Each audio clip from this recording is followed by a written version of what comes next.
Minha história é sobre uma família de Mormons que fez parte do projeto MK Ultra, iniciado pela Opressão Paperclip e trazido à existência pelo nosso negociador Mr. Greenhog. Para nós ele era Mr. Greenhog, mas há evidências que sugerem que seu nome real era Joseph Mengele, que sempre gostava de usar nomes com a palavra verde neles. Minha família foi usada como entretenimento, pilotos de avião em guerras, enfermeiros, mensageiros especiais, garotas de programa de alto escalão, níveis presidenciais, figuras do esporte e espiões internacionais. Nós éramos 13 crianças e minha mãe criou mais um. Essa história é sobre incesto geracional, abuso, distribuição pornográfica infantil da CIA e rituais satânicos com famílias que não têm a mínima ideia do que elas estão envolvidas conscientemente.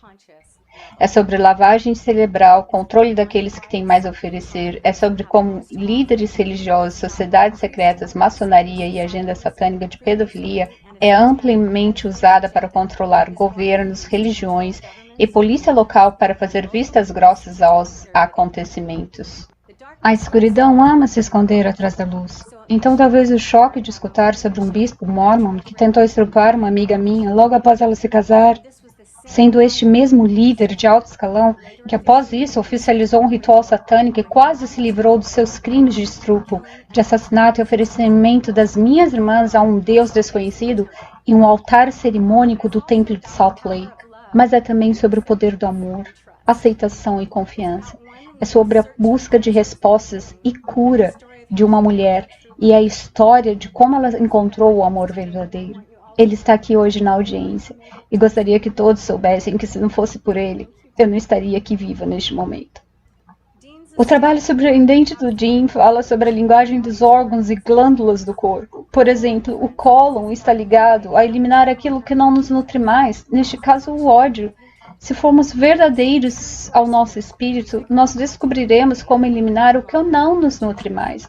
E o ódio se dissipa. Outra lição que tive foi sobre a tireoide. O problema com todos os desbalanços de tireoide está inicialmente na nossa incapacidade de corrigir injustiças pessoais, que cria a ansiedade. A ansiedade é simplesmente um sinal de aviso nos dizendo que algo não está certo para que possamos corrigir. Mas se você não puder ou não fizer nada para corrigir essa injustiça, você carregará um fardo que o anestesiará e o desconectará daquele sinal de alerta sobre algo não estar bem. E isso é o que eu e o Dean chamamos de dragão. Hoje em dia, vítimas são culpadas e os criminosos saem livres. Tem uma linha inescrupulosa ao redor disso, onde até crianças são culpadas de serem estrupadas em alguns círculos doentios da sociedade.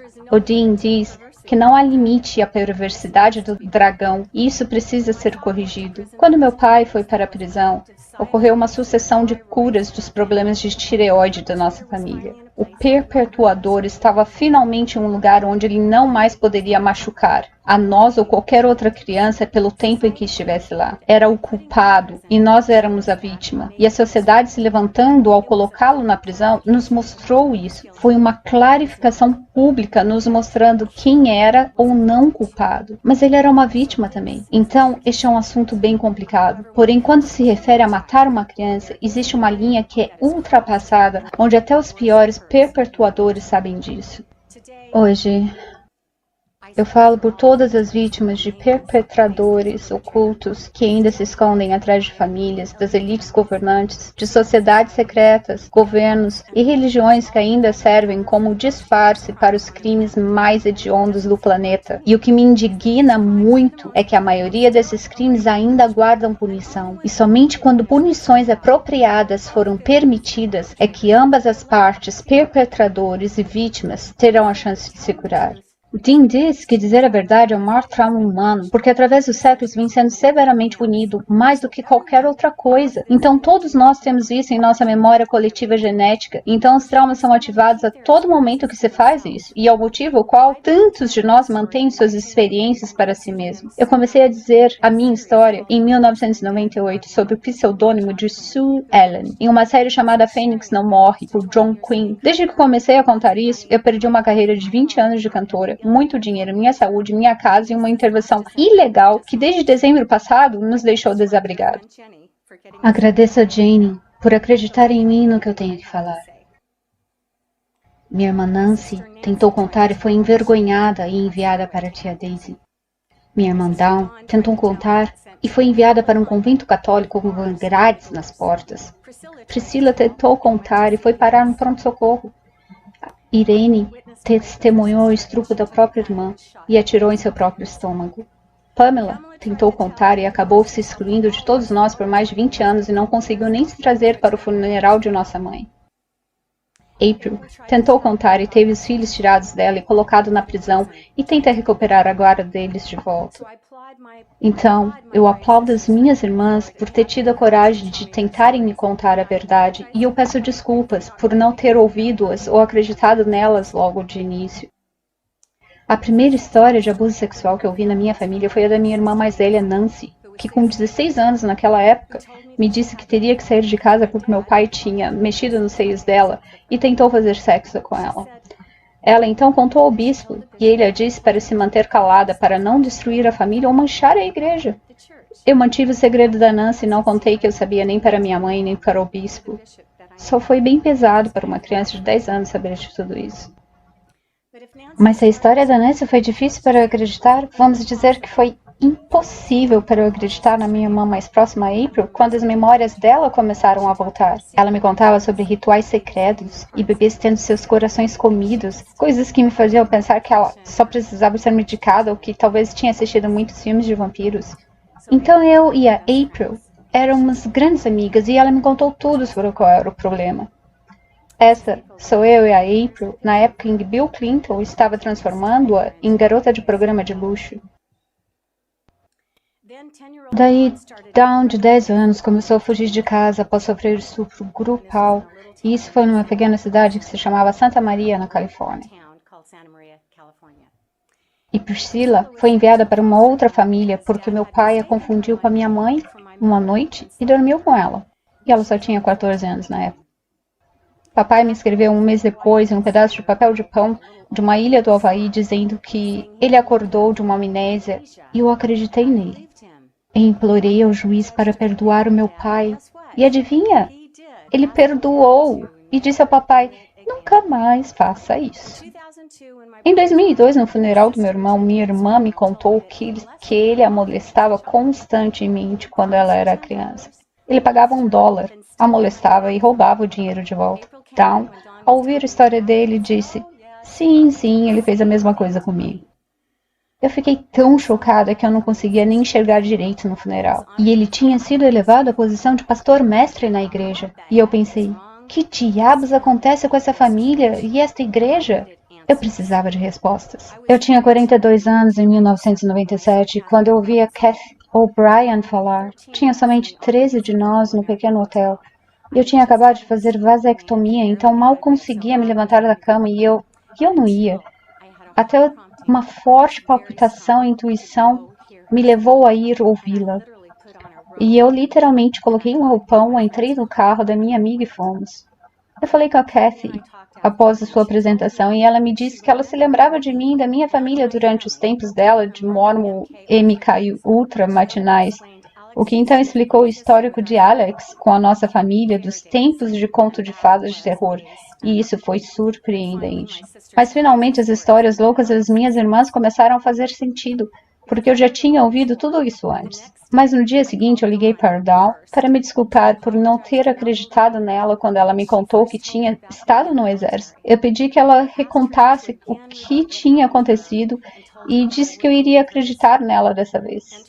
Entrando na Operação Mockingbird, quando a minha irmã Dawn entrou no exército, ela estava numa base onde os alistados se tornavam estrelas de Hollywood. Ela repetiu a história de um número imenso de pessoas que se tornavam estrelas de Hollywood. Ela me deu uma lista longa de nomes, que talvez o surpreenderia de saber quem são eles. Show de talentos, muitas festas, constantemente, e ela sabia que drogas estavam abertamente espalhadas por todos os lados nas bases militares. e que eram literalmente livres para pedi-las. Ela me disse como foi solicitada a se encontrar com um homem da frente da nossa casa em uma base militar. Quando ela estava lá, ela viu Crystal Girl, irmã de Loretta Lynn, com uma farda branca na porta, que saludou ao homem que ela teria que encontrar. Isso coincidiu exatamente com a história de Cathy O'Brien. Então agora eu estava começando a entender. Foi uma curta reunião no escritório deste homem, onde ele a perguntou se ela poderia manter segredo. E ela disse que sim. E ele disse, veremos. Ele pediu que ela reportasse de novo a ele com seu violão em 2 semanas. Ao final de 2 semanas, ela estava sentada de volta no seu escritório com seu violão. Ele disse, bem, nós descobrimos que você consegue manter um segredo. Ele começou então a ler um dossiê que encapsulava toda a história de vida dela em algumas poucas páginas. Ela o perguntou como e por que ele sabia tanto sobre ela. E ele respondeu com naturalidade, seu pai vendeu para nós. Ela ficou chocada e agarrou os papéis, e o que ela viu foi um dossiê com dados e fotos de cada um de nossas irmãs e irmãos, incluindo a mim, e eram dossiês militares. E a coisa engraçada é que eu não lembrava de ter feito o exército. Então por que eles tinham um dossiê militar sobre mim? April disse que nós fomos extremamente usadas e que merecíamos que nos pagassem de volta pela nossa infância. Então de volta Dawn. Depois de ajudar esse oficial militar a pegar os dossiês do chão, ele então a perguntou se ela contrabandearia drogas em cruzeiros internacionais pelo serviço militar e por Deus. Se eles lhe dessem a oportunidade de ser uma estrela e apresentar em cruzeiros? E ela disse, de maneira alguma, e jogou o violão nele. Se Cathy O'Brien não tivesse testemunhado e me contado a história dela, como que eu poderia acreditar que estrelas da música do nosso país eram contrabandeadores de drogas? Ou como um famoso ator de Hollywood tinha estrupado a minha irmã Dawn? Daí eu me lembrei que no início da minha carreira, um certo John Fisher, que era gerente para as bandas Eagles, Travis Street, George Strait, que me ouviu cantar e me disse que gostaria de me transformar na próxima estrela de música country. E eu recusei porque eu não gostei da vibe dele. E olhando para trás eu tenho certeza de que me esquivei de uma bala bem ali. Então, quem são os escolhidos para serem os controlados mentalmente da CIA? Muitos vêm de famílias pobres, porque se o abuso é descoberto, eles não têm condições financeiras para entrar com processos. Eles escolhem crianças que vêm de famílias abusivas e deficiência mental. É um ponto a mais, porque se a vítima se lembrar do abuso e reportar, eles podem reivindicar de que a vítima não é confiável. A parte culpada deste mundo ama muito chamar de louco as pessoas que falam a verdade. Mas tem um problema nisso. Se você se casar com um homem que tem doutorado em psicologia clínica, a verdade está sendo mais divulgada, os pontos estão sendo conectados e aqueles com histórias estão sendo ouvidos. E esse é meu marido Jim G. Allen, PhD. E quando eu descobri que era ele, somente ele, eu disse, Jim, como será a nossa vida? E ele disse, vai ser tão brilhante que você vai precisar de óculos de sol. O que nós descobrimos sobre a Operação Mockingbird é que estrelas de alto nível de Hollywood se tornam vítimas de controle mental da CIA e que ainda são usados pela CIA. E quando eles começam a se lembrar de terem sido forçados a abusar de alguma pessoa ou matar alguém, eles se sentem envergonhados e culpados e muitos cometem suicídio porque eles não se dão conta de que eram seus programadores que cometeram aqueles atos e não eles. E em muitos casos, eles também nos programaram para nos fazer acreditar que nós cometemos crimes que não aconteceram realmente. Então, em 1947, meu pai era um candidato perfeito para esta operação Paperclip para a Força Aérea Espacial, que foi de 1945 a 1959. E eles espelharam essa operação Paperclip através das bases aeronáuticas desde 1945. E meu pai estava bem ali quando tudo começou. Eles fizeram 300 perguntas gerais para identificar se casos de abuso aconteciam na geração da família do meu pai e para que eles pudessem identificar os candidatos perfeitos. E o meu pai com certeza era um. Seu pai e sua mãe o molestou e negligenciou a sua vida inteira, assim como os pastores da sua igreja também. E o pai dele era da colônia Juarez, do México, onde as famílias eram polígamas. E tem também ligações dessa colônia com a Operação Paperclip, se desejarem pesquisar. Ele sofreu traumas intensos quando era criança. A mãe dele o molestava e odiava. Ele odiava a vida dele, até que ele entrou para a aeronáutica e conta que começou então a ter comida e cuidados regularmente pela primeira vez na vida dele. Porque, veja, essas são as crianças dispensáveis que se jogam fora, e essas são aquelas que eles gostam de usar. Meu pai foi escolhido por causa de seu QI excepcional, que era mais de 145, a sua linhagem sanguínea, já que ele disse que era filho bastardo de um grande senador de Utah, o desejo dele de seguir ordens, o seu talento, que era a banda da aeronáutica, que era da elite, e além de tudo, o seu patriotismo. Ele chorava com qualquer música patriótica. Quando ele se alistou, seus filhos dele automaticamente pertenceram aos militares. Muitas pessoas não entendem que este significado da palavra issue, problema de português, quando eles emitem a você roupas, ou você ganha crianças emitidas, isso nas bases militares, nas partes dessas mentes doentias desses militares que fizeram isso com eles, te chamam de emitidos, e você é literalmente um emitido dos Estados Unidos, seja lá onde for que seu pai ou sua mãe se alistou. Esse tipo de trapaça não é consentida no papel. Confiança cega não é consenso informado. Isso é escravidão, e porque nós temos que colocar um fim nisso. Agora eu quero te apresentar a minha linda mãe. Agora me diga, se você está procurando por uma paredeira para experimentos de DNA e programas de inteligência secretos, você também não a escolheria? Então, com gerações de bagagens inconscientes na mão, minha mãe foi colocada em um orfanato onde nunca a ensinaram a usar o vaso sanitário até os seus 6 anos de idade. Ela e o papai eram vítimas de incestos que também corria na linhagem familiar por gerações. Se casaram após terem se conhecido por apenas 10 dias em julho de 1948. Nós vivíamos na cidade de Glendale, Phoenix, Sunnyside, Joseph Thatcher, até a nossa família crescer para 7 filhos. Meu pai começou a trabalhar para o serviço postal que agora eu entendo que era a CIA. Na CIA, você recebe atribuições sem escolhas. A atribuição dele era se tornar professor de música em Santa Maria, Califórnia, em 15 minutos da base aeronáutica de Vandenberg. Em 1967, na nossa família concorreu entre 300 participantes para tocar no baile de Hollywood, com o rei da banda da época, que era a irmã Big Band. E depois disso, nós fomos condecorados como membros honorários da família real de Hollywood. E nós cantamos... Oh, when the saints go marching in. E isso nos iniciou na nossa grande carreira musical. Eu era filha do professor de música dos 16 a 18 anos. Nós cantávamos muito na igreja, tocávamos todos os tipos de instrumento. Então eu decidi começar um grupo de música com as minhas irmãs. E aí estamos nós na feira de Santa Bárbara. E depois de todas essas irmãs, nós ganhamos um novo irmãozinho chamado Violent. Conforme os anos foram passando, nós começamos a adicionar mais pessoas ao The Coming Sister Companhia. Também um irmãozinho e nos tornamos então The Coming Sisters and mais um. Saímos na primeira página do jornal quando recebemos o nosso contrato de música em Los Angeles. Papai estava também fazendo audição para trabalhar do show Lawrence Welk, mas eu não pude participar porque eu estava na universidade. E o título do jornal falava: Sisters ganhou a sorte grande. Meu irmão Paul foi um dos únicos a conseguir bater o recorde de corrida de 6 quilômetros, e ele era o vencedor do campeonato NCAA. E logo após o colégio foi para as Olimpíadas, bateu muitos recordes, e seu melhor amigo era Bruce Jenner.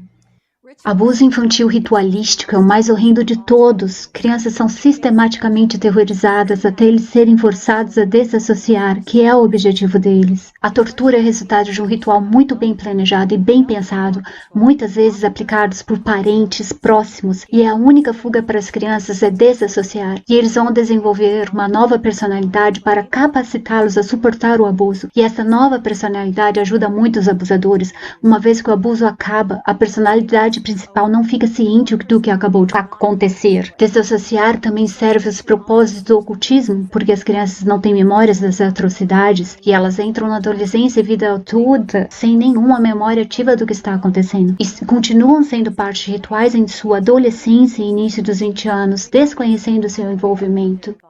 Aparentemente, as vítimas levam uma vida normal, até que gatilhos acontecem e despertam alguns flashes de memória ou através de pesadelos. E guarde na sua mente que tudo isso é e sempre foi para a criação de mais dinheiro e poder.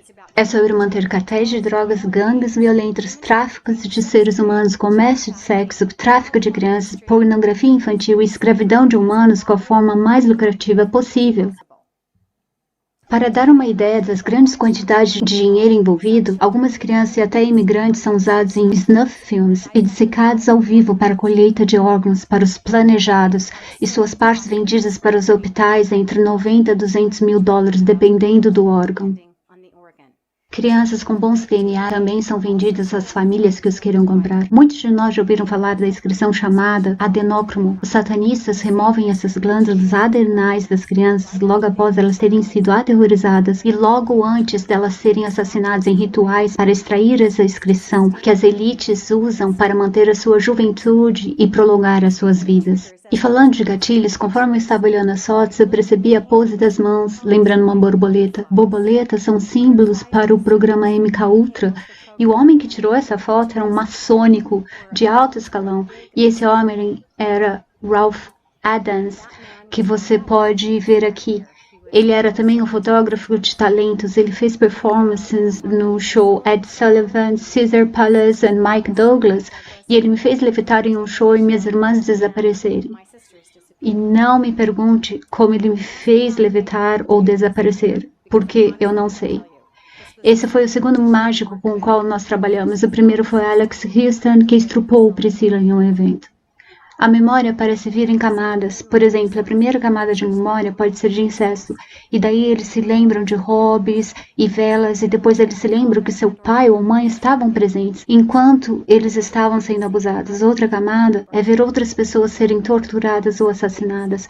Então eles se lembram de ter visto bebês sendo mortos. Uma outra é se dar conta de que eles participaram de sacrifícios. Uma das memórias mais dolorosas que talvez seja que eles foram forçados a entregar ou sacrificar o próprio bebê. Cada camada é algo que tem que ser processado quando estão saudáveis o suficiente para lidar com isso. E algumas vezes a memória é tão fresca de como se estivessem vivendo no momento do agora. Isso é o que aconteceu com as minhas irmãs quando a memória delas ressurgiu. Algumas vezes bem na minha frente elas sentiam dores de cabeça excruciantes, dores pelo corpo e muitas vezes vomitavam. Então elas me chamavam. Acredito que eu era terapeuta familiar iniciando aos 10 anos de idade. No final dos anos 80 e início dos anos 90, nossas memórias começaram a ressurgir. E esta é a minha irmãzinha Pam, que você não tinha visto ainda. Até lá no fundo com a minha mãe e avó. Quando as histórias começam a surgir, elas não param. E era muito difícil de acreditar. Aos 40 anos eu concluí que se apenas uma ou duas das minhas irmãs estivessem lembrando dessas coisas, eu poderia ignorar. Mas eu estudei isso por 25 anos e como pesquisadora e curadora, eu ouvi mais de 50 histórias que soavam tão loucas como as que as minhas irmãs haviam me dito. E com uma clareza perturbadora, eu comecei a entender o que estava acontecendo. Quando eu estava com 52 anos, eu me senti seguro o suficiente e com a especialidade do meu marido Dean para finalmente recuperar as minhas memórias de quando eu era apenas uma menininha. Eu fiquei despedaçada quando eu tive que encarar as histórias das minhas irmãs como verdade. Eu me lembro quando tinha apenas uns 5 ou 6 anos, morava em Wilcox, e desta noite uma mulher me tinha em um carrinho que servíamos comida na cozinha da igreja. Então eu era bem pequena e as mulheres estavam me preparando, dizendo como era especial por ter sido escolhida e que eu deveria me sentir muito bem por isso. As mulheres da ordenação pareciam estarem gostando de tocar as minhas partes íntimas e me lubrificando para o que estava para acontecer. Depois que elas terminaram com aquilo, eu fui levada para uma sala para ser estrupada pelos homens da igreja. Eu conhecia essas pessoas porque eles estavam fazendo isso comigo. Eu gritei e foi aí que eu desassociei. No momento seguinte, eu me vi pairando sobre o meu corpo e por alguma razão eu me conectei com esses homens e conseguia sentir e ouvir os pensamentos deles. E vários eram como tigres e suas presas, enquanto eles estavam brutalmente estrupando e sadomizando-me. Com grande prazer, um dos homens estava se sentindo mal por não estar em casa por algum motivo. O outro estava esperando que o bispo apreciasse que ele estava lá, porque ele não queria ser esquecido da próxima vez que o bispo escolhesse novos conselheiros, então ele tomou sua vez. Eu era muito pequena na época para decifrar a amplitude das coisas que eu estava tomando conhecimento naquele momento, mas durante o tempo eu processei isso e o que eu peguei é que esses homens já tinham perdido muitos níveis de sentimento. Alguns deles queriam aprovação dos irmãos, mas ainda a perversão foi prazerosa. Quando já mulher adulta, eu chorei por 3 dias quando eu vi o que eles fizeram comigo. Um dos clientes do Dean fez FT comigo. e simplesmente transbordou seu amor em mim por 2 dias para que eu conseguisse me curar daquela experiência. Uma das responsabilidades da CIA do meu pai era criar conteúdo para pornografia infantil e distribuí-los. Isso explica a memória da minha irmã, April. Nós estamos nos fundos de uma grande casa que era velha e caindo aos pedaços e tinham fantasias e roupas caras. Quando nós estávamos sob o controle deles, eles colocavam essas roupas em nós, vestidos de noiva, roupas vintage e lingerie sensuais que serviam nas minhas irmãzinhas. Uma mulher sempre aparecia para nos ajudar e nós odiávamos ela porque a ajuda dela sempre envolvia sexo e dor. Em Phoenix, no Arizona, havia uma grande casa branca ao lado de um parquinho que eu me lembro que nós rolávamos na grama no verão. E até hoje eu sou alérgica à grama, pois é aí que nós tínhamos que ir para ver o Dr. Greenhog. E eu odiava aquelas grandes agulhas hipodérmicas dolorosas e os experimentos dolorosos. Mas daí o Dr. Greenhog vinha e nos dava doces. April disse, eu acredito que nós provamos a eles que alguns dos métodos deles de controle mental não estavam bem sucedidos, porque eles não conseguiam nos controlar totalmente. Por muitas vezes nós fugíamos e corríamos para o parque. Dawn e Priscila e eu recebíamos nossas programações de Ruanda, que nos colocava como parte de seu cartel de ferro. Então, de volta a 1971, eu estava com 16 anos e Dawn com 10. Ela tinha acabado de sofrer estupro grupal. E eu vi meu pai e meu irmão ter uma briga horrenda, a pior coisa que eu já tinha visto. Somente depois eu descobri por quê. A briga era para decidir quem iria fazer sexo com ela. Meu irmão saiu de casa e entrou para o exército logo depois disso. Meu irmão tentou isso de novo quando ela estava em seus 30 anos de idade. E ela me contou o que tinha acontecido. Nós íamos ter uma reunião de família. E antes dessa reunião, eu fui ao apartamento dele com a minha irmã e disse a ele que se ele continuasse com aquilo, ele iria fazer sobre o meu cadáver. E ele me espancou também. Ele agora escreve pornografia para magazines de topo de linha. Dawn fugia sempre porque, obviamente, ela não se sentia segura em casa. Para resolver esse problema, foi decidido que Dawn teria que ser enviada para um convento católico a 4 horas de viagem, presa em um quarto com grades nas portas e nas janelas. E eu pensando, olha, nós somos mormons, por que ela tem que ficar em um convento católico? Eu lembro de pensar, a pior coisa que pode acontecer a ela seria se transformar católica. A igreja de Mormons tinha casas adotivas e eu perguntei à minha mãe por que ela não é enviada a uma. E a resposta foi, bem, o bispo nos mandou fazer isso. Eu e a April recebemos permissão para visitá-la. Nós nos chocamos ao ver as grades nas portas e nas janelas, mas ainda mais perturbante eram os rituais especiais que ela tinha que suportar. Um deles a deixou com um colar rosado ao redor do seu pescoço. Essa não era mais a nossa Dawn, ela estava apática e para nós foi, onde está meu irmão? O que vocês fizeram com ela? Era tudo para enfraquecê-la ainda mais e com um obrigatório ritual de silêncio total. Então qual é o propósito de satanismo? Eles querem um exército de robôs mentais que se escondem das luzes, que com programação adequada fará prostituição, pornografia infantil, contrabandear drogas e se engajarão em contrabando de armas, filmes onde assassinatos reais ocorrem e tudo isso gerando muitos lucros. Esses psicopatas do topo acreditam que vão criar uma ordem satânica que governará o mundo. Nos níveis mais elevados dos governos apoiaram esse tipo de coisas, com as operações Bluebird, Paperclip, Mockingbird e, claro, o MKUltra, que ainda existe hoje em dia. Eles justificaram com a vitória da Guerra Fria, mas isso, na verdade, está mais relacionado a fazer mais dinheiro do que qualquer outra coisa. Este foi meu primeiro marido, Wade Linston. Conforme olho para o passado, consigo ver claramente que foi um casamento arranjado. Como Wade e Wanda Linston, nós gravamos alguns álbuns bem-sucedidos com o pianista da Juilliard, Marvin Goldstein, com uma linha céltica que foi bem aceita entre os mormons. Eu me posicionei alto em competição internacional de composição de música. Tive um programa de rádio por 3 anos que se chamava Os Sons de Sábado. Minha coleção de álbuns cresceu e estava vendendo ao redor do mundo. Eventualmente, eu era a vocal feminina favorita do prêmio Grammy Awards para a Igreja dos Mormons. Mais tarde, meu marido também se tornou parte da minha carreira musical e começamos também a trabalhar juntos, criando álbuns juntos. Então, a família dele era a maioria de homens e a minha maioria de mulheres. Eu acho que o objetivo dos Illuminatis é de conectar uma família ritualística com a outra.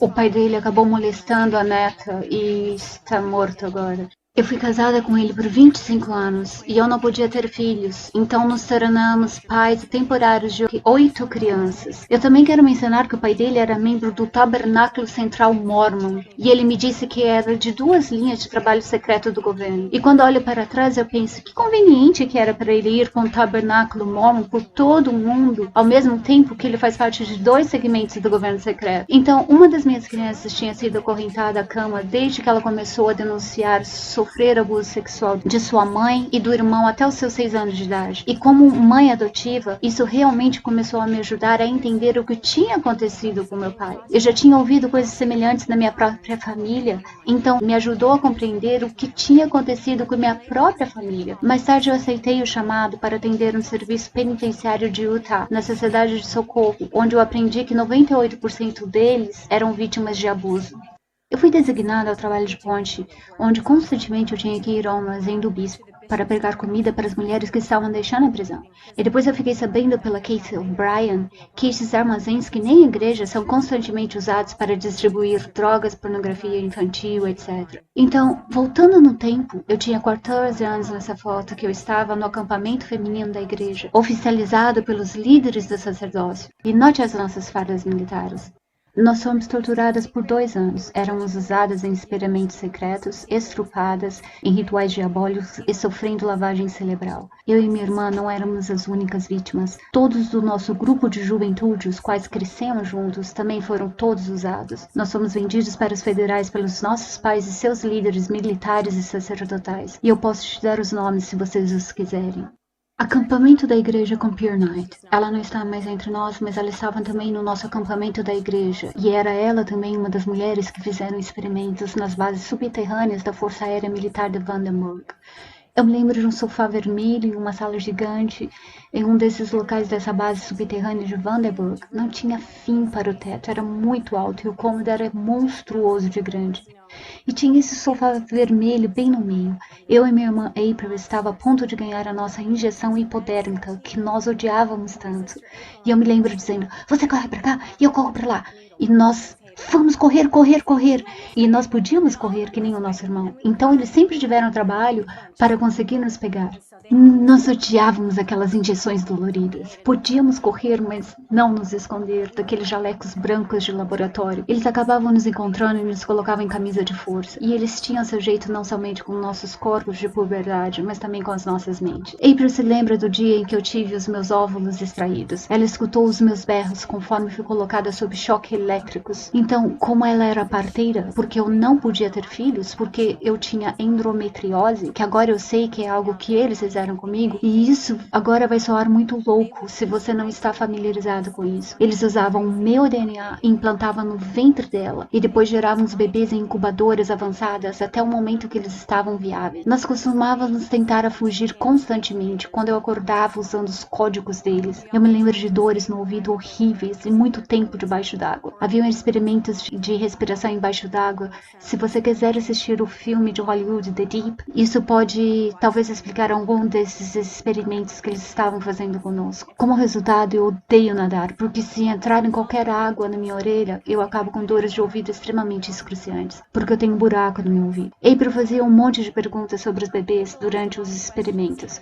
quando ela estava acordada. Para quem seriam dados os bebês e o que aconteceriam com eles? E eles respondiam, porque pensava que ela nunca se lembraria disso, e diria a alguém. E ela se lembra que alguns deles seriam chamados April, e eu sei que parece estranho, mas eles nomeavam os clones com o mesmo nome para poderem rastreá-los. E eles disseram que alguns deles eles usariam para experimentos e alguns seriam sacrificados em rituais. E por alguma razão os meninos eram a maioria que eram sacrificados em rituais. Agora temos Kirsty. Ela é da mesma cidade que eu nasci, Santa Maria, em Califórnia, mas eu só me encontrei com ela quando eu me mudei para Utah e ela se mudou para Utah. Ela se aproximou de mim e nos conhecemos melhor, e de fato eu a usei para fazer dança de sinais para deficientes auditivos.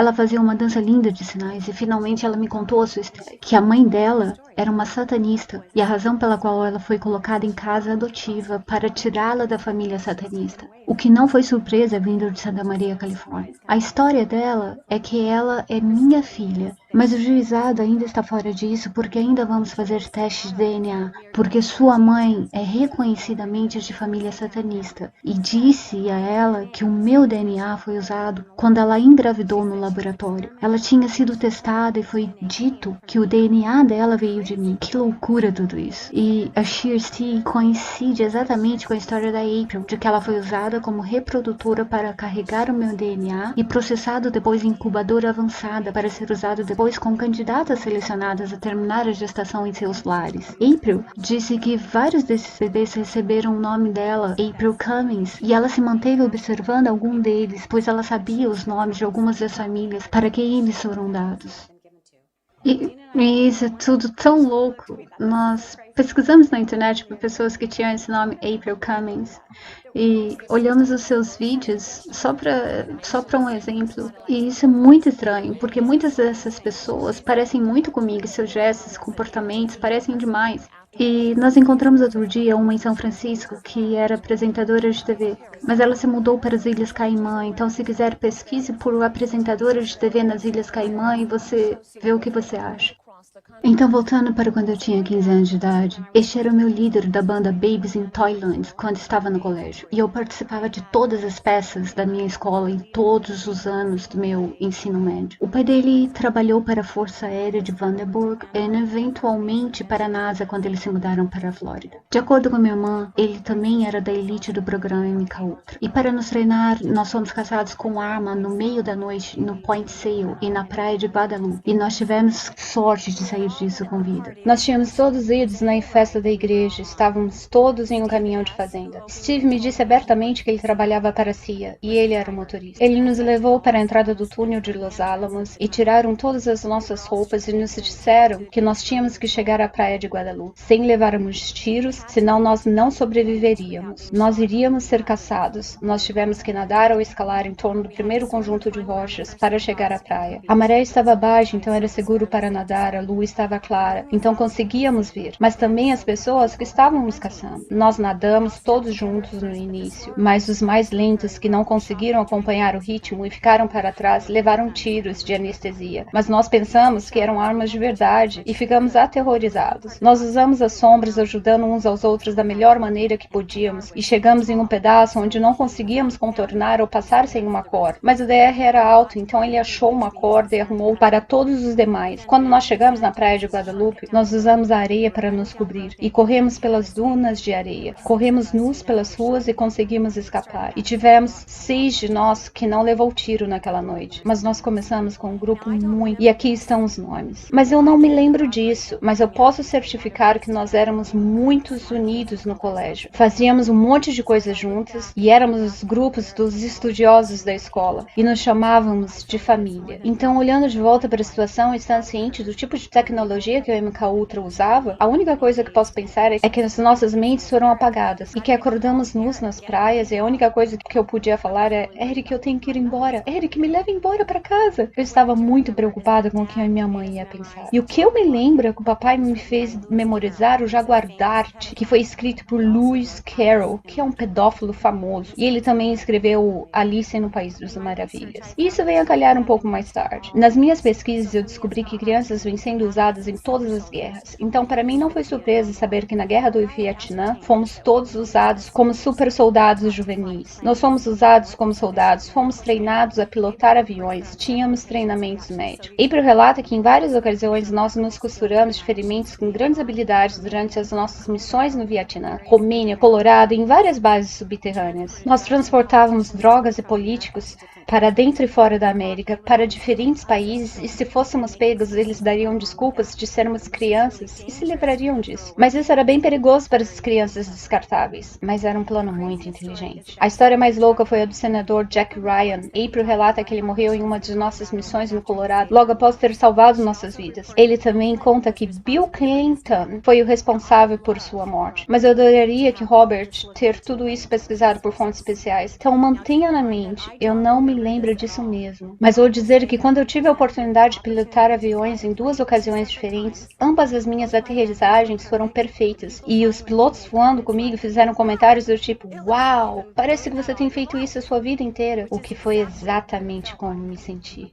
April conta que estava no final da Guerra do Vietnã e a CIA tinha que destruir uns depósitos de suprimentos e armazenamentos de petróleo no norte do Vietnã e na Coreia do Norte, sem ser detectados. Eles tinham apenas os agentes para fazer isso. Tinha 6 de nós que tinham sido treinados por 9 meses, que tinha voado o jato F-14, que ninguém nem sabia dele ainda. Nós estávamos fazendo formações, nós podíamos aterrissar e levantar o voo em qualquer lugar. E tinham 3 aviões que tinham 2 pilotos cada. E foi uma jornada toda até a milha Midway quando fomos reabastecidos. Não nos foi dito o que estávamos fazendo. Era um teste para ver quem conseguia seguir melhor as tarefas e atingir o alvo especificado no jogo de tabuleiro, com a diferença de que nós estávamos usando aviões F-14. Isso não era um jogo. Nós tivemos que ler os mapas e seguir as instruções que estavam codificadas. Nós tínhamos nossa própria linguagem que era baseada em personagens e desenhos da Disney. Quando a April me contou isso da primeira vez, eu realmente achei que ela estava totalmente louca. Daí eu li o livro de Keith O'Brien e escutei o testemunho dela sobre como eles transmitiam mensagens de um para o outro baseados em desenhos e personagens da Disney. Então, ao passar os anos, fui tomando mais conhecimento sobre como a pedofilia eram usados para chantagear políticos, programas militares de bases subterrâneas, o uso de crianças nesses programas, sociedades secretas e a natureza maligna daqueles no poder. Eu me tornei mais aberta às possibilidades que essas coisas realmente nos aconteceram. Famílias envolvidas são recompensadas por fazer seus filhos se tornarem estrelas de beleza e ainda ganharem concursos de belezas locais. O que me traz para o meu próximo sucesso, que eu pensei que era minha realização. Logo depois da nossa missão militar, eu fui encorajada a competir como Miss para a nossa pequena cidade de Santa Maria. Eu tinha notas boas, muitos dos meus líderes da igreja me disseram que eu deveria fazer isso. E em 1971, eu fui coroada como a Miss Juvenil. Voei para Santa Rosa, que convenientemente era na Bohemian Grove. E nós tínhamos que sentar para almoçar com todos aqueles velhos, e eu sentei ao lado de Charles Schultz,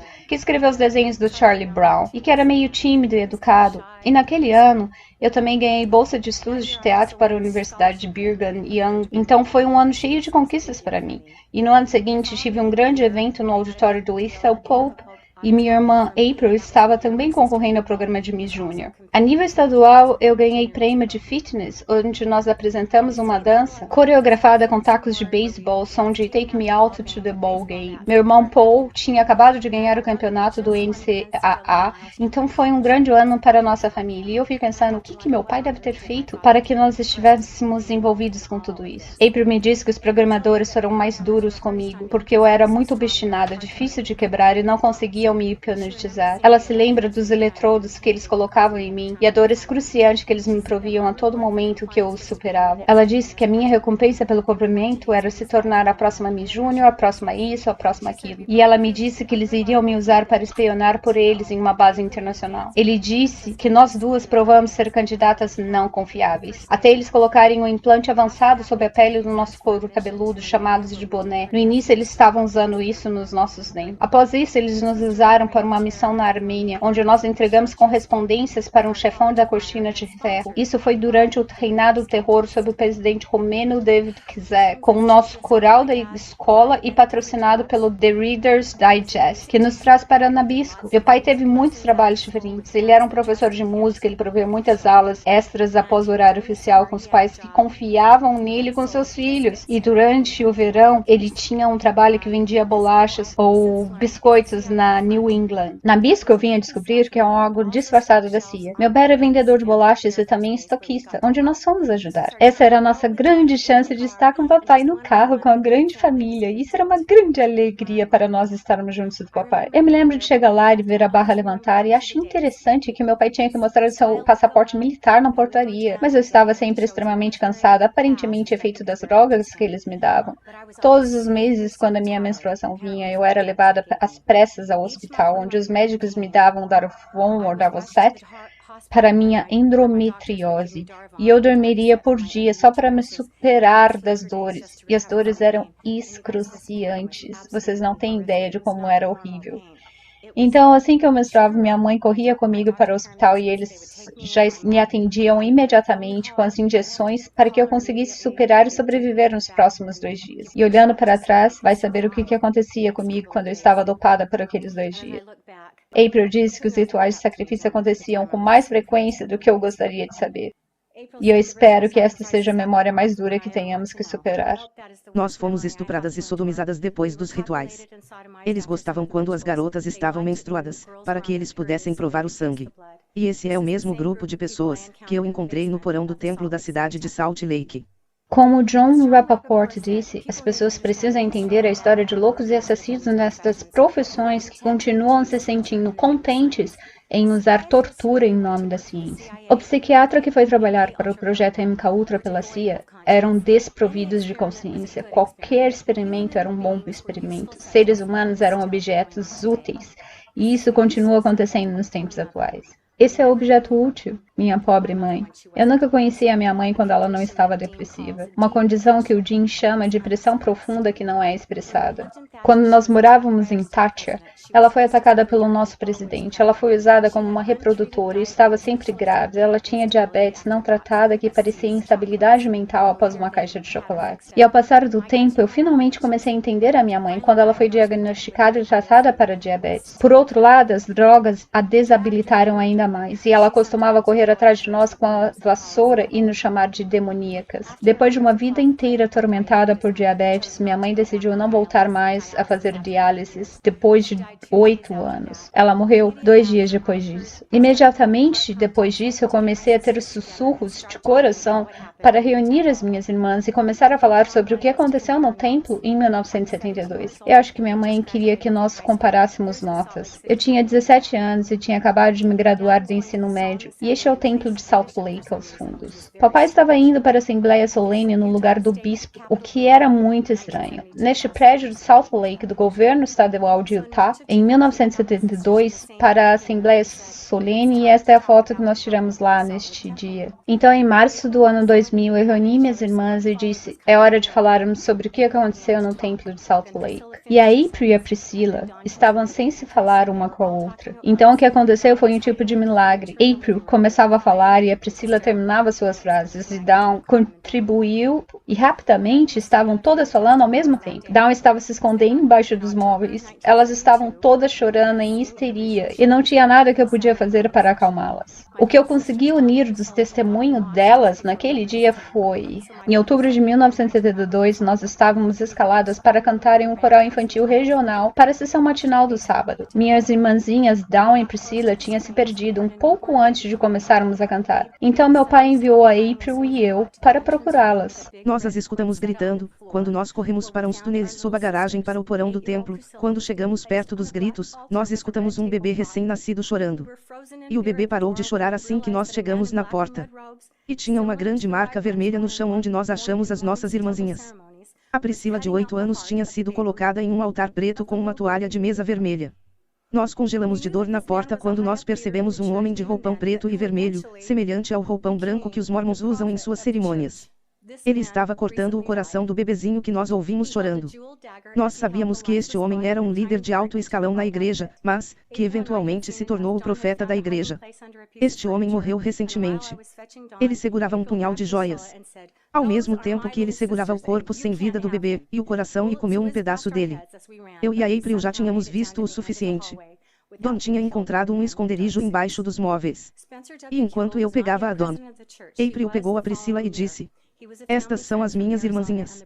E você não pode tê-las. Tiros passaram raspando nas nossas cabeças conforme nós corríamos, e de alguma forma conseguimos chegar ao final do corredor sem ser mortas pelos homens de ternos escuros. Spencer Campbell ainda não era presidente da igreja, mas ele se tornou no ano seguinte. Ele era amigo da família, era do Arizona, irmão de Alice Nelson, que era a catequista visitante da minha mãe quando nós vivíamos no Arizona. Ele não era um homem dentro daquele templo, ele estava no final do corredor. Milagrosamente, ele apareceu no final do corredor e disse: "Parem de atirar, elas já tiveram o suficiente, deixe-as em paz." Eles nos hipnotizaram quando estávamos no elevador, e como não tínhamos tempo para ir aos nossos lugares apropriados, nós cantamos do lugar que eles nos colocaram como se nada tivesse acontecido. Você deve se perguntar por que essas pessoas fazem essas coisas com as crianças. As conclusões do meu marido, após milhares de clientes, é que essas pessoas são totalmente mortas por dentro. A única coisa que os fazem sentir alguma coisa sexualmente é a perversão. O pior tipo de perversão é machucar as crianças. Então essas pessoas têm que machucar as crianças para que eles possam conseguir sentir algo. E a coisa mais triste é que pesquisas indicam que inscrições mais elevadas de pornografia vêm de Utah. Logo após o incidente em April, tivemos a prestigiada banda Sounds of Freedom, Sons da Liberdade. Como um ato de irmãs, nós fizemos turnês em locais onde muitas bases subterrâneas eram localizadas nos 4 cantos. E também visitamos a caverna do vampiro Corals, onde em uma câmara secreta April se lembra de um outro ritual de sangue. Eu me preocupava tanto com os meus pequenos irmãos que ainda estavam em casa com os meus pais. Olhando para trás, após eu ter me casado e saído de casa, Priscila foi estrupada pelo meu pai. Meu irmão Christopher era espancado e sodomizado. Pam e Andrea eram predadas e preparadas. Roberta engravidou aos 15 anos de idade. Pam começou a namorar um rapaz quando ela tinha 17 anos. Pam disse que o papai estava com ciúmes dele. Mamãe e papai estavam ficando comigo depois que ele tinha saído da prisão. Então, por curiosidade, eu perguntei a ele sobre isso. E eu pude perceber que ele se sentiu bem mexido emocionalmente com a pergunta e disse: "Como que ela pode escolher o James se ela pode ter a mim?" E daí eu percebi: uau, meu pai não se curou. Mesmo assim, isso não era um adulto, isso era um jovem apaixonado. Este era o estado de desenvolvimento da sua prisão. Então eu entendi porque meu pai se dava tão bem com crianças. Ele era apenas mais uma. Esta de macacão é a Roberta, com a Priscila, Val e o Chris. E ela já estava grávida ali. Eu me lembro de visitar a família e sentar para almoçar com meu pai e a irmã Roberta. Depois da prisão, meu pai não era mais um professor, mas era um diretor de capacitação de recursos em áreas escolares, numa área escolar em Henderson, Nevada. Quando papai apareceu em seu carro, ele disse: "Eu estava captando recursos o dia todo. O carro estava cheio de coisas na parte de trás e não era para usarmos." Roberta não o escutou. Ela abriu a traseira para colocar a bolsa e assim que abriu caiu um monte de material de pornografia infantil.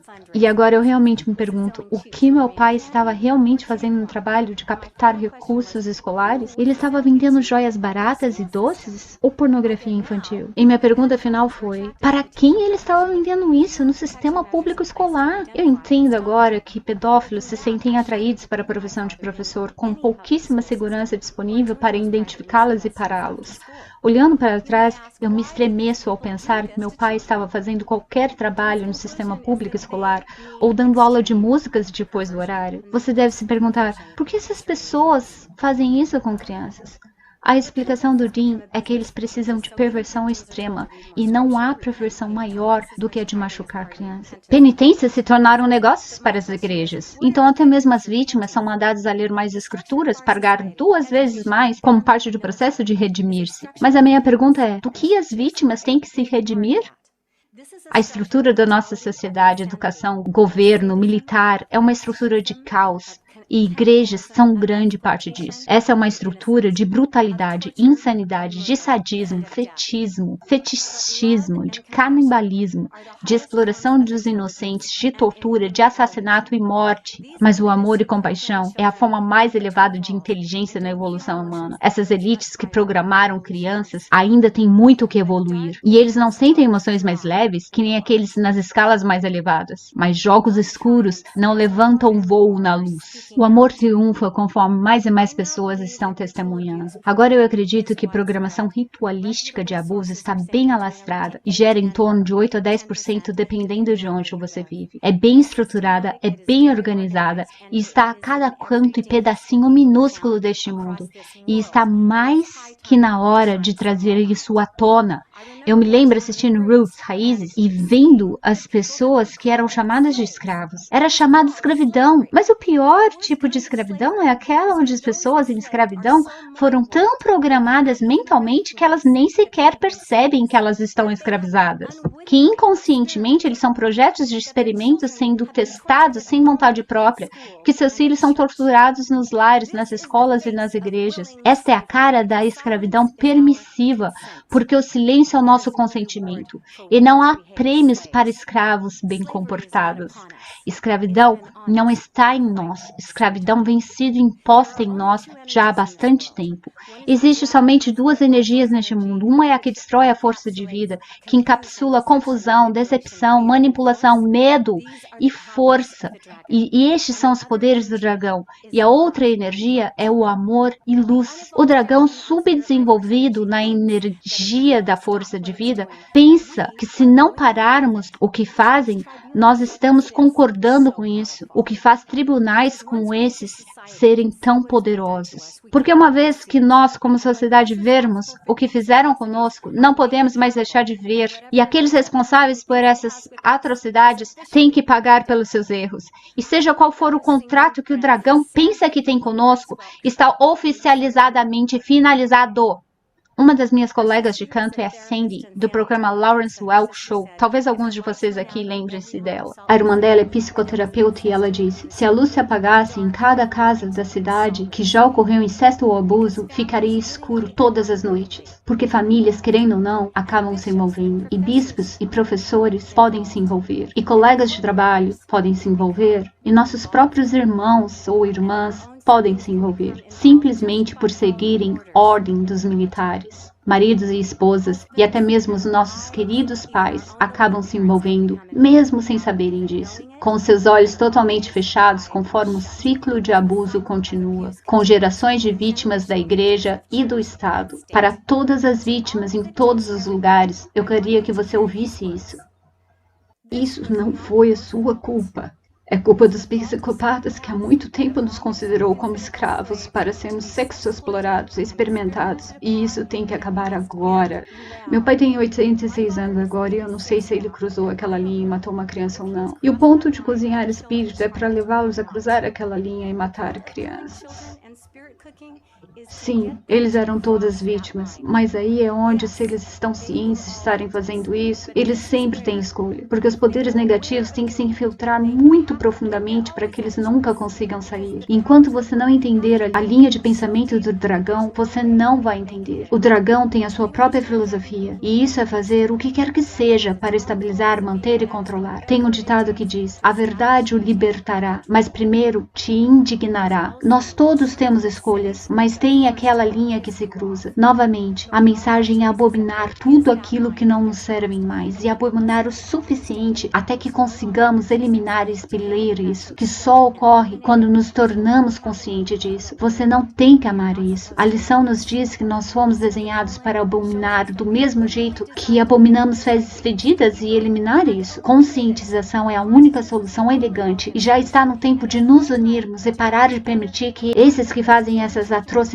com crianças se safar disso. De que outra maneira conseguiremos ter a paz na terra que nós merecemos? Para a sanidade de qualquer parte de alma que eles ainda tenham, nós precisamos encontrar as correções que cada um deles merece. Senão isso continuará se perpetuando. Minha sugestão é oferecer aos piores criminosos que admitirem que não desejam fazer nada para mudar, apelarem para que recebam sentença de terminar com as suas vidas ou prisão perpétua. Porque eu sou pró-compaixão, mas isso não se estenderá para para aqueles que machucam crianças e que vão continuar cometendo seus crimes sucessivamente. E para os que estão aqui, talvez se choquem em saber que muitos desses ofensores escolhem essa opção voluntariamente do que viver em um mundo onde eles foram descobertos. O dragão odeia os holofotes. O plano do dragão é acabar com a confiança, criar um sistema que vai fazer isso de geração a geração e automaticamente e controlar aqueles que têm mais a oferecer. Os psicopatas amam as luzes, contanto que eles consigam controlá-la, abusá-la e possuí-la. Isso é o que o abuso infantil e pedofilia é. Ao mesmo tempo, pedofilia não tratada leva lobos disfarçados de ovelhas. E o número de vítimas é impressionante e que só se é descoberto depois que o dano já foi causado. Para sobreviver numa nação de ovelhas governada por lobos, possuída por porcos, você tem que se tornar um leão. E para todos os leões por aí eu digo, está na hora de rugir. Para cada criança danificada pelo governo, é uma criança que é muito. E cada criança que é abusada pelos pais é uma criança que é muito. E para a criança que é abusada pela figura de autoridade da igreja, é uma criança que é muito. A boa notícia é que tudo isso acaba quando as pessoas começarem a dizer as suas histórias. E somente aí que podemos ver que são todas a mesma história. Nós somos os que aprisionam e os que libertam. E por aprisionar pessoas chaves imediatamente, nós podemos liberar a nós mesmos. Então que este tribunal eventualmente leve não somente a compaixão para as vítimas, mas também justiça aos culpados.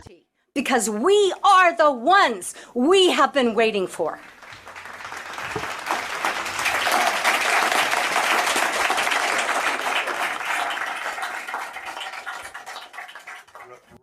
Eu tenho 3 perguntas, que são perguntas coletivas. Não somente para você, mas também o chefe conselheiro aqui. No aspecto do papel da CIA, nós entendemos as relevâncias mencionadas sobre o abuso, o sexo, as drogas e tudo mais. E gostaríamos de saber se o conselheiro-chefe pode comentar nas vantagens da CIA, quando estão envolvidos nestes programas. E sobre o perigo que pode existir se trouxerem tudo à tona. Como as pessoas que saem da máfia da droga, de sexo etc.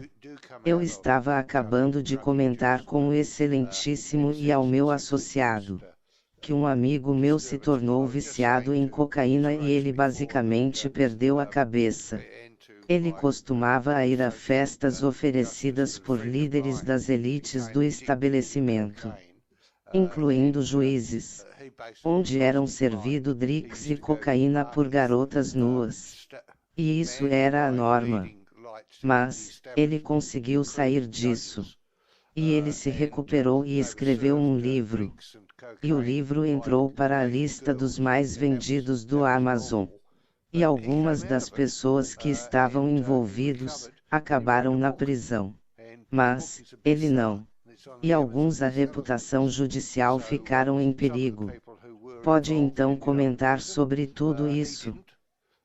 Ser John. Eu amo ser ensacado com areia e tijolos, sem problemas, é a pergunta óbvia. Deixe-me informar. Você pode incluir uma lista adicional de nomes para os processos e nós poderemos coordenar algo para o andamento. A pergunta óbvia é, bem, você foi um sênior da CIA. E você acredita nisso? Sim. Eu acredito nisso. Porém, deixe-me clarificar que 90% das pessoas na CIA são pessoas boas, travadas dentro de um sistema ruim, e existem no mínimo 7 grupos da CIA. CIA não é uma organização monolítica.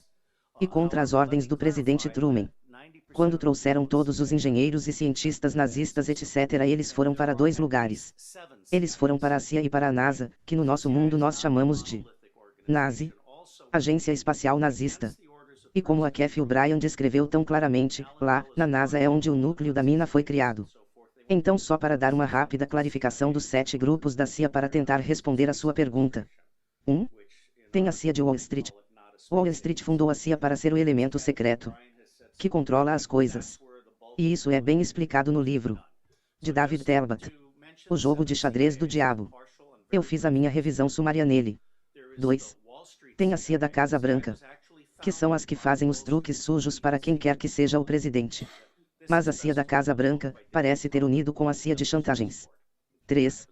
CIA no pior caso agora parece ter se aliado agora ao FBI, NSA e com Mossad. E tem este aspecto sórdido nela. 4. E daí tem a CIA de afogamento, que tem a taxa de 98% dos casos de assassinato. 5. Tem a CIA saudita e israelita, que é a que lida com rendição e tortura. 6. E daí, tem a CIA verídica, que é a que tem os espiões antigos que nem eu, que faz o melhor que podemos, não percebendo que é tudo uma farsa. 7.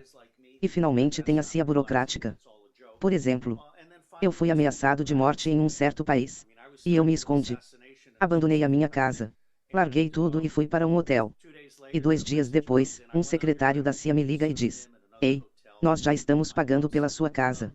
Nós não podemos pagar pelo seu hotel ao mesmo tempo." E daí o meu time enviou uma mensagem de volta dizendo: "Qual parte da ameaça de morte você não está entendendo?" Então eu já lidei com isso. E no final da linha para mim, a massa da CIA são aqueles 10% desonestos e sem valor. E esses 10% de psicopatas da CIA, que cometem essas coisas diabólicas, necessitam ser expurgados. Mas, eu posso te garantir, que o FBI, FEMA, NSA, NASA, DHS, todos têm os seus 10%, e o que estamos fazendo aqui, é expor a verdade para termos condições de expurgar tudo isso. E chefe da justiça, nós podemos sentar para conversar esta noite com uma taça de vinho, e eu, te direi todos os detalhes. Ok. Sim, Sua Graça. Você quer expressar algo? Tem uma rápida pergunta. Você tem 90 segundos.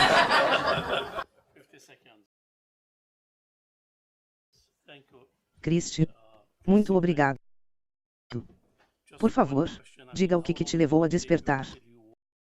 E você teve medo, ou vergonha, de trazer isso à tona? Por que você esperou tanto tempo? Foi um tremendo sentimento de indignação. Talvez é como eu posso chamar isso. Eu estava numa aula da igreja, e li umas passagens na Bíblia e perguntei: por que Moisés cortou as cabeças de 23.000 pessoas, e as colocou em varetas, e as colocou de cabeça para baixo, e deixou o sangue escorrer ao solo? E eu disse que Deus pediria para alguém fazer isso, e daí ter criancinhas dadas aos homens, e depois matar todos os demais e deixando as mulheres e crianças. E eu perguntei que Deus que iria pedir para fazer isso. Então eu questionei. E daí eu pude ver umas agitações na sala.